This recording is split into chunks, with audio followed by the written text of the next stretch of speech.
When Malcolm showed Mr. Taphouse the new tool Mr. Croker had given him, and they tried it with the help of the unbarrick drill, the old man was impressed enough to let him file down the heads of several screws for use in the shutters he was about to put up. "They won't get in now, Malcolm," he said, as if he'd thought of the idea himself. "But who are they?" said Malcolm. "Malefactors." "What are malefactors?" "Evildoers. Don't they teach you nothing at that school?" "Nothing like that." "What sort of evildoers?" "Never you mind. Get on and do us another dozen screws, will you?" Malcolm counted them out, and put the first one in the vise, while Mr. Taphouse put a second coat of Danish oil on the finished shutters to keep them safe from the weather. "Of course, there's other sorts of evildoers than human ones," the old man said. "Is there?" "Oh, yes. There's spiritual evil as well. Take more on an oak shutter to keep that out." "What do you mean by spiritual evil?" "Ghosts. Ghosts are the least of it, boy. Night ghasts, spectres, apparitions. All they can do is say boo and frighten you." "You ever seen a ghost, Mr. Taphouse?" "Yes, 3 times. Once in the graveyard over at St. Peter's in Wolvercote. Another in the old gaol in town." "What were you in gaol for?" "I wasn't in gaol, you half-wit. It was the old gaol, after they built the new one. I was working there one winter's day, taking down some of the old doors and that so they could paint it up nice and make it into offices or whatever. There was this one room, big tall place, high ceiling, only one window very high up, and that was all thick with cobwebs, and this dismal grey light coming in. I had to take down this big platform, oak beams, heavy stuff. I didn't know what it was. Had a sort of trapdoor in the middle. Well, I was down on the floor, setting up my sawhorse, and I heard this tremendous bang from behind me where the platform was. So I jumped and turned round. And damn me if there wasn't a rope hanging through the trapdoor with a dead man on the end of it. That was the execution chamber, see? And the platform was the scaffold. What did you do? I fell to me knees and I prayed like fury. When I opened me eyes, it was gone. No rope, no dead man. And the trapdoor was closed. Blimey! Give me a proper turn, it did. You never knelt down and prayed. You fainted clean away, said the old man's woodpecker Damon from the workbench. Well, you may be right, he said. I remember because I fell off the sawhorse, she said. Core, said Malcolm, deeply impressed. And then, ever practical, he said, what did you do with the wood? I burned it all. Couldn't use it. Soaked in misery, it was. Yeah, I bet. And where was the third ghost you saw? Right in here. In fact, now I think of it, it was right where you're standing. It was the most horrible thing I ever saw. It was indescribable. How old do you think I am, eh? 70, said Malcolm, who knew well that Mr. Taphouse had had his 75th birthday the previous autumn. See, that's what terror does to you. I'm 39, boy. I was a young man till I saw that apparition right there, exactly where you're standing. Turned me hair white overnight. I don't believe you, said Malcolm, half sure. Suit yourself. I shan't tell you any more. How are you doing with them screws? I think you're just making it up. I've done 4. Well, get on with. But before he could finish, there came a furious knocking at the door, and a desperate fumbling with the handle. Malcolm was already primed for fear, and felt his skin prickle all over, and a lurch in his stomach. He and the old man looked at each other, but before either could say a word, Sister Fenella called, Mr. Taphouse, come quickly, please, come and help. Without hurrying, Mr. Taphouse picked up a stout hammer and opened the door. Sister Fenella stumbled into the workshop and seized him by the arm. Come quickly, she said, her voice high and quavering, every limb trembling, her face white. She didn't see Malcolm standing behind him, file in hand. He followed the two of them out quietly. What's the trouble? Said the old man, as she hurried him along the path to the priory kitchen. Malcolm's first thought was that a pipe had burst, but that wouldn't account for the old nun's terror. Then he thought there must be a fire, but there was no smell of smoke, no glare of flame. She was gabbling something to Mr. Taphouse, but he couldn't make it out either, because he said, Slow down, sister, slow down. Take a breath and speak slowly. Some men, wearing uniforms. They came in, and they want to take Lyra away. Malcolm could hardly stifle a cry. They probably wouldn't have heard him anyway. Over the sound of their feet on the gravel path. And Sister Fenella's panic.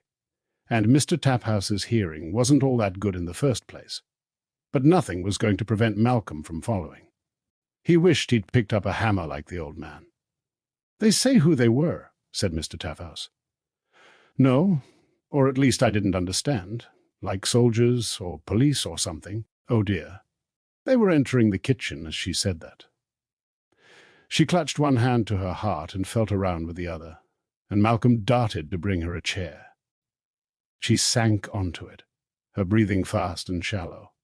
Malcolm thought she might die, and he wanted to do something immediately to save her life, but he didn't know what he could do, and in any case, there was Lyra. Sister Fenella gestured shakily towards the corridor. She couldn't say anything. Mr. Taphhouse set off, slow and steady, and he didn't seem to mind Malcolm coming too. In the corridor outside the room that was now Lyra's, there was a group of nuns, all of whom Malcolm knew well, and they were crowding nervously around the door, which was closed. "What's going on, Sister Clara?" said Mr. Taphhouse. Sister Clara was plump and red-faced and sensible. She jumped slightly and turned round to whisper. "3 men in uniform. They say they've come to take the baby away. Sister Benedicta is talking to them." A man's voice was rumbling behind the door. Mr. Taphhouse moved towards it, and the nuns all shuffled out of his way. Malcolm went with him. The old carpenter knocked firmly 3 times, and then opened the door. Malcolm heard a man's voice saying, "But we have all the authority we need." Mr. Taphhouse said, "Sister Benedicta, do you need my help?" "Who is—" the man began, but Sister Benedicta spoke over him. "Thank you, Mr. Taphhouse. Please stay outside, if you be good enough. But leave the door open, because these gentlemen are about to go." "I don't think you quite understand the situation," said another man's voice, educated and pleasant. "I understand it perfectly," she said. "You are going to go away, and I don't expect you to come back." Malcolm marveled at the clarity and calm in her voice. "Let me explain again," said the second man. "We have a warrant from the Office of Child Protection." "Oh, yes, the warrant," said Sister Benedicta. "Let me see it. I have shown it to you already. I want to see it again. You didn't give me a chance to read it properly." There was the sound of a piece of paper being unfolded, and then a few seconds' silence. "What is this office, of which I have never heard?" she said. "It's under the jurisdiction of the Consistorial Court of Discipline, of which I expect you have heard." And then Malcolm, peering around the edge of the door, saw Sister Benedicta tear the sheet of paper into several pieces and throw them into the fire. 1 or 2 of the nuns gasped. The men watched, narrow-eyed. Their uniforms were black, and 2 of them hadn't taken their caps off, which Malcolm knew was bad manners, apart from anything else.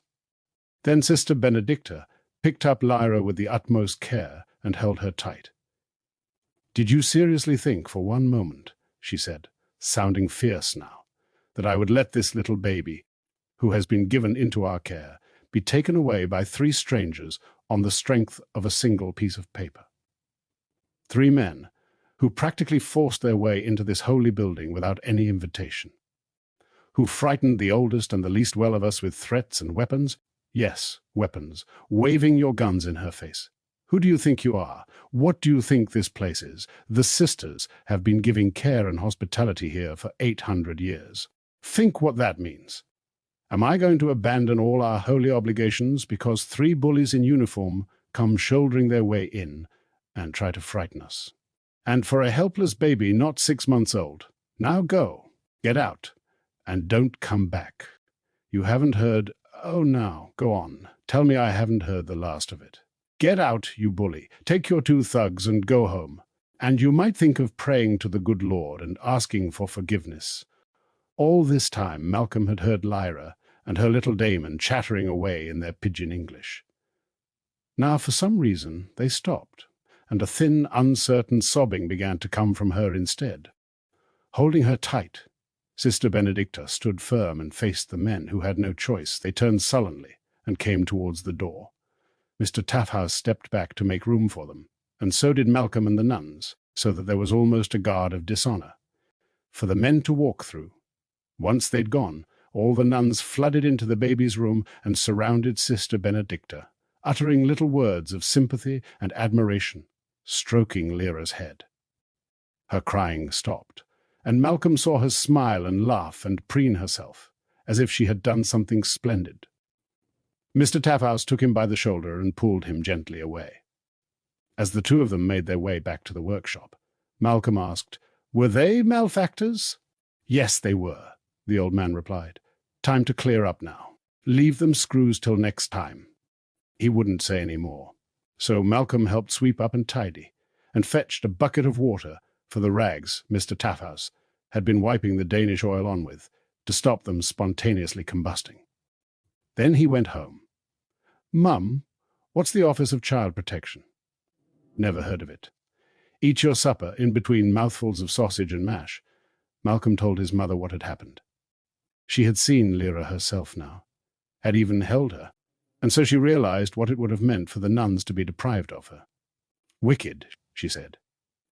"What happened to Sister Fenella?" "She wasn't in the kitchen when we went back through. She probably went to bed. She was well scared. Poor old lady. I'll take her round some cordial tomorrow." Sister Benedicta didn't budge an inch. You should have seen the malefactors when she tore their warrant up. "What do you call them?" "Malefactors." "Mr. Taffhouse told me that word." Was all she said to that. While Malcolm and his mother talked, Alice had been washing the dishes in her silent, sullen way, and she and Malcolm had been pointedly ignoring each other, as usual. But just then Mrs. Polstead left the kitchen to fetch something from the cellar, and to Malcolm's great surprise, Alice's daemon growled. Malcolm looked up, astonished. The daemon was in the form of a big, rough-coated mongrel, sitting behind Alice's legs. The hair on his neck was bristling, and he was looking up at Alice, who wiped a wet and soapy hand on her dress, before stroking his head with it. Alice said, "I know what the Office of Child Protection is." Malcolm had a mouthful of food, but he managed to say, "What is it?" Her daemon said, "Bastards," and growled again. He didn't know how to reply, and the daemon said no more. Then Malcolm's mother came back, the daemon lay down, and Malcolm and Alice resumed their mutual silence. There weren't many customers in that evening, so there was little for Malcolm to do. He went to his room and wrote a list of the principal rivers of England for geography homework before drawing them on a map. There were more of them than he'd thought. He supposed that they must all be full, like the Thames, if it had been raining everywhere as it had been here in the south. And if they were, then the sea itself would get fuller. He wondered how La Belle Sauvage would float at sea. Could he paddle across to France? He opened his atlas to the page showing the English Channel, and tried to measure it with his dividers and the miniature scale at the foot of the page, but it was all too small to read properly. But no, it wasn't too small. There was something in the way.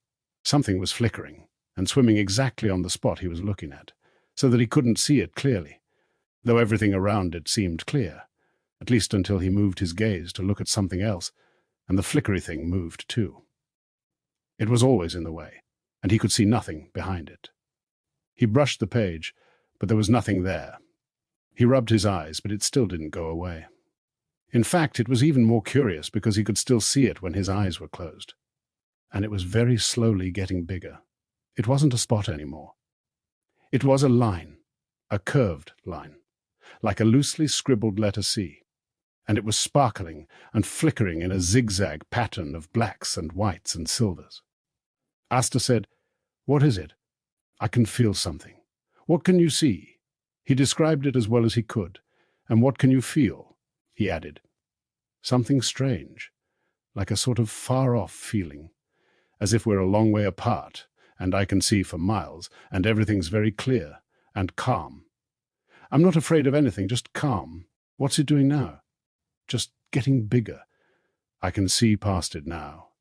It's getting closer, and I can see the words on the page and everything through the middle of it. It's making me feel dizzy a bit. If I try and look at it directly, it slides away. It's about this big now. He held out his left hand with the thumb and forefinger curved round, indicating the gap between them to be about as long as the thumb itself. "Are we going blind?" said Asta. "I don't think so, because I can see perfectly well through it. It's just getting closer and bigger, but sort of sliding out of the way too, out towards the edge, as if it's just going to float past and behind my head." They sat in the quiet little room, in the warm lamplight, and waited until the sparkling line had drifted closer and closer to the edge of his vision, and eventually just beyond it, and then was gone. Altogether, from beginning to end, the experience lasted about 20 minutes. "That was very strange," he said. "Like spangled, like that hymn, you remember? And the horned moon at night, mid her spangled sisters bright."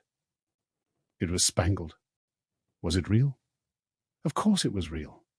I saw it, but I couldn't see it. It wasn't outside. It was in you, yeah, but it was real. And you were feeling something. That was real, too. So it must be part of it. Yeah. I wonder what it means. Maybe, I don't know, maybe nothing. No, it must be something, she said firmly. But if it did mean something, they couldn't imagine what. And before they could think about it anymore, there was a knock on his door, and the handle turned. It was his father. "Malcolm, you aren't in bed yet. Good. Come downstairs for a minute. There's a gentleman wants a word with you. Is it the Lord Chancellor?" said Malcolm eagerly, jumping up and following his father out. "Keep your voice down. It ain't the Lord Chancellor, no. He'll tell you who he is if he wants to. Where is he?" "In the terrace room. Take him a glass of Tokay, what's that? Hungarian wine. Come on, hurry up. Has it suddenly got busy or something?" "No. Gentleman wants to see you, that's all. Mind your manners and tell the truth." "I always do," said Malcolm automatically. "News to me," said his father. But he ruffled Malcolm's hair before they entered the bar. The Tokay was a rich gold color and smelled sweet and complicated.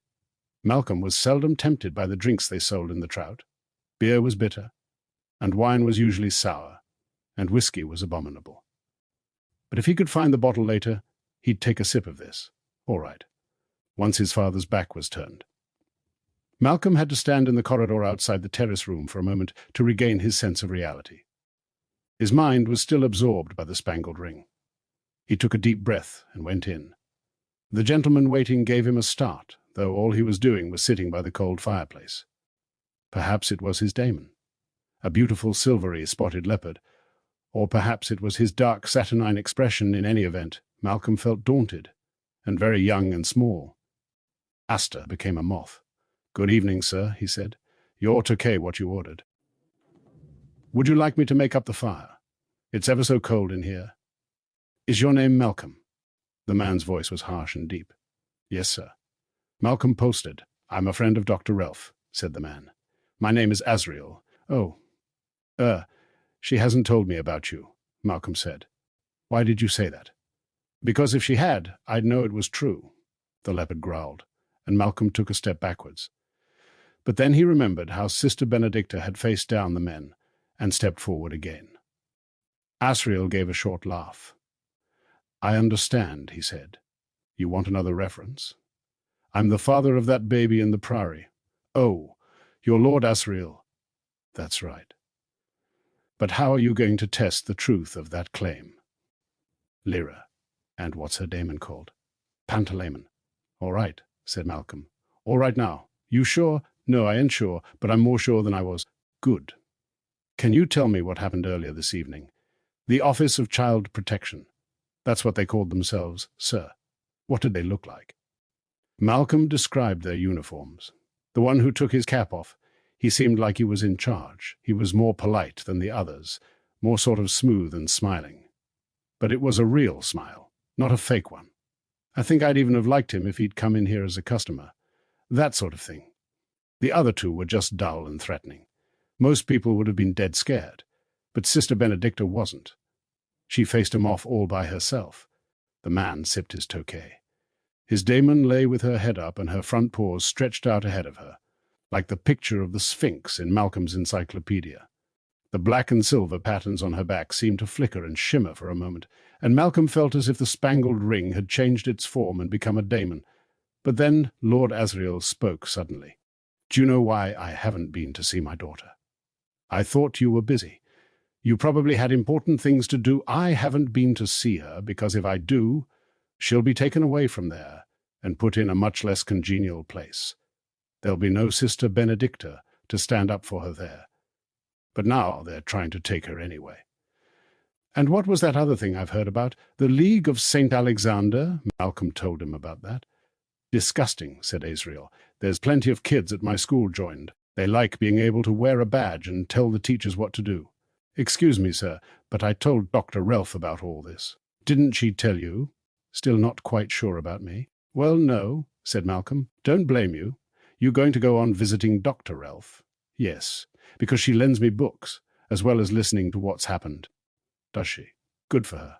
But tell me, the baby, is she being well looked after?" "Oh, yes. Sister Fenella, she loves her like—" He was going to say like I do, but thought better of it. "She loves her a lot. They all do. She's very happy, Lyra, I mean. She talks to her daemon all the time. Just jabber, jabber, jabber, and he jabbers back. Sister Fenella says they're teaching each other to talk.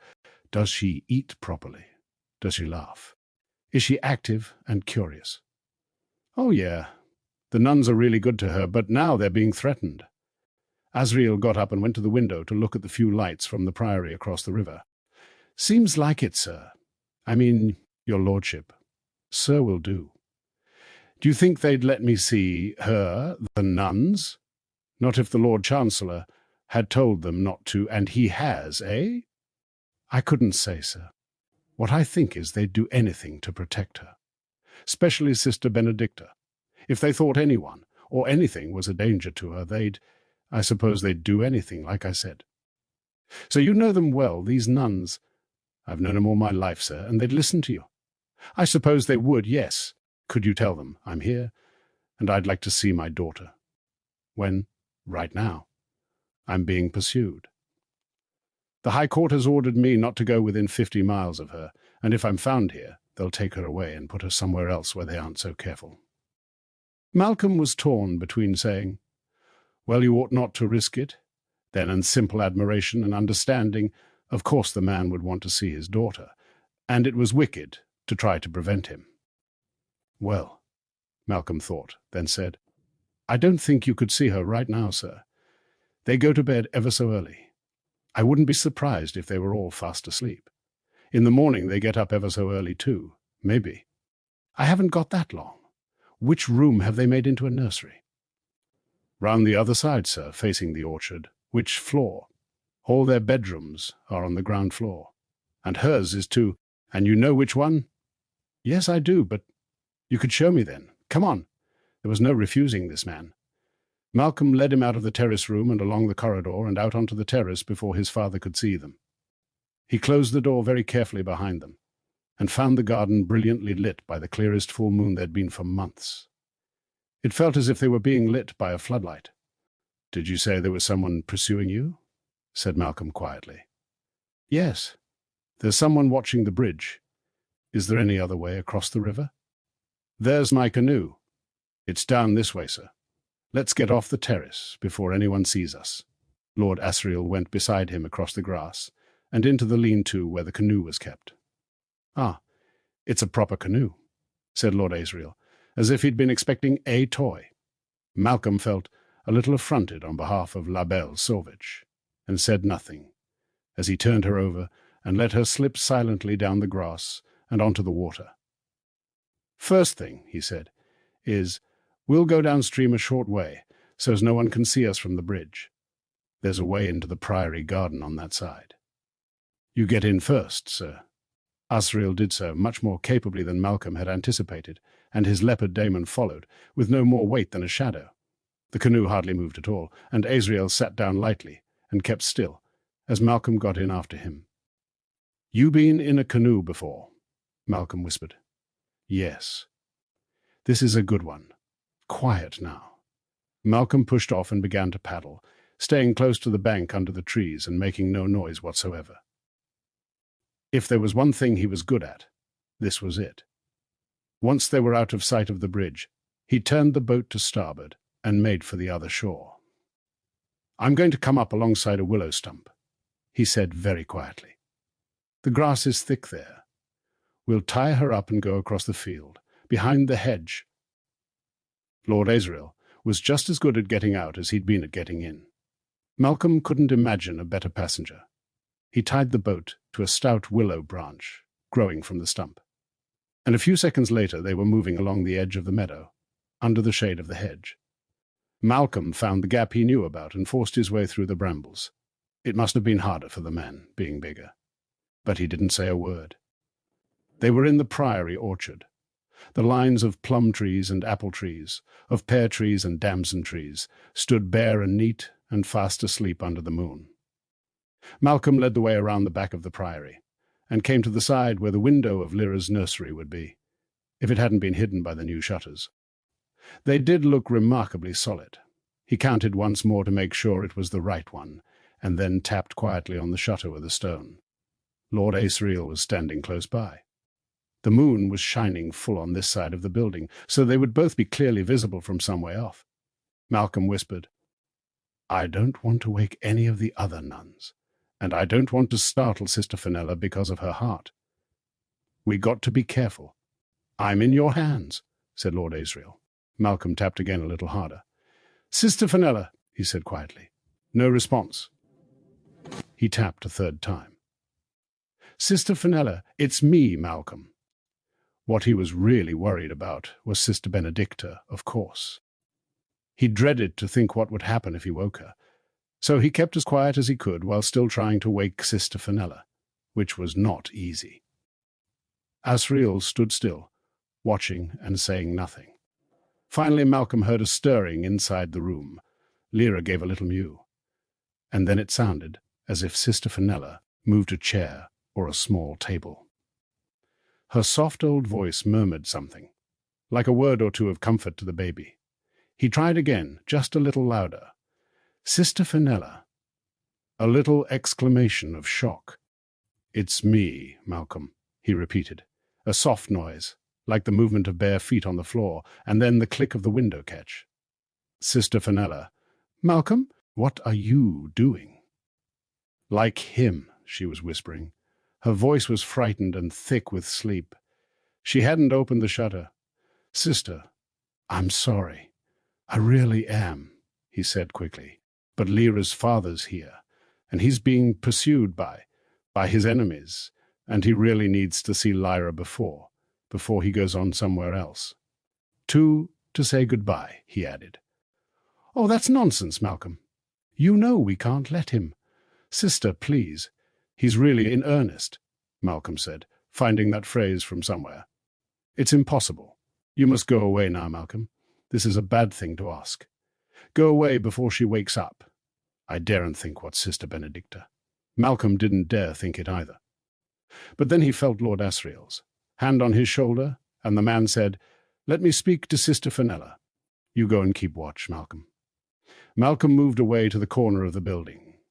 From there, he could see the bridge and most of the garden, and he watched as Lord Asriel leaned towards the shutter and spoke quietly. It was a whisper. Malcolm could hear nothing at all. How long Asriel and Sister Fenella spoke, he couldn't have guessed, but it was a long time, and he was shivering hard when he saw, to his amazement, the heavy shutter move slowly.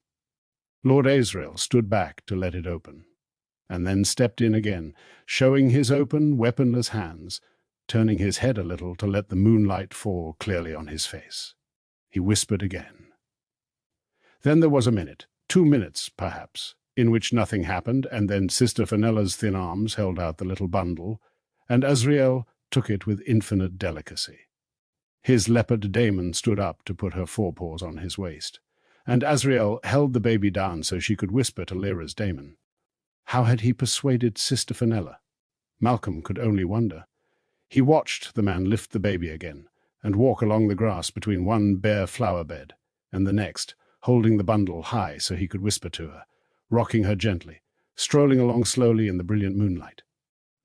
At one point, he seemed to be showing the moon to Lyra, pointing up at it and holding her so she could see, Or perhaps he was showing Lyra to the moon. At any rate, he looked like a lord in his own domain, with nothing to fear and all the silvery night to enjoy.